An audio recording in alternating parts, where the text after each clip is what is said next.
இன்னைக்கு இப்படி ஆகும்னு கொஞ்சமும் நெனச்சு பார்க்கல. காலையில நெத்திலி மீன் வந்திருந்தா, சரி வாங்கி பசங்களுக்கு வந்து இன்னைக்கு லஞ்சுக்கு கட்டி குடுத்துடலான்னு சொல்லிட்டு நானும் வாங்கிட்டேன்.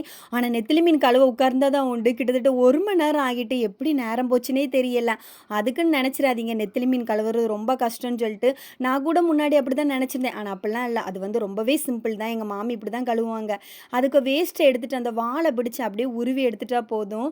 மீன் வந்து தனியா வந்துரும். அந்த முள்ளும் தனியா வந்துரும். சூப்பரா நெத்திலி மீன் வந்து அப்படியே முழுசாவே இருக்கும். ஃப்ரை பண்ணதுக்கும் வேற லெவல்ல இருக்கும். குழம்பு வச்சாலும் அப்படியே உடையாம சூப்பரா இருக்கும். இந்த ட்ரிக் உங்களுக்கு தெரியும்னா மறக்காம கமெண்ட் பண்ணிருங்க. எனக்கு வந்து இப்ப ரீசென்ட்டா தான் தெரியும். ஏன்னா எங்க மாமி இப்படிதான் கழுவுவாங்க.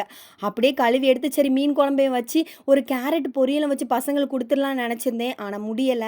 பசங்கள ஸ்கூலுக்கு அனுப்பி வச்சுட்டு சரி என் ஹஸ்பண்ட் ஆஃபீஸ் போம்போது குடுத்துடலாம்னு சொல்லிட்டு கடகடன்னு எல்லாம் ரெடி பண்ணிட்டேன். ஆனா அப்பதான் தெரியுது புளி நனைய போடலன்னு. அதுக்கப்புறம் புளியும் நனைய போட்டு எடுத்து குழம்பெல்லாம் வச்சு கேரட்டும் திருவி எடுத்து கூட்டெல்லாம் வச்சு என் ஹஸ்பண்டே குடுத்து விட்டுட்டேன்.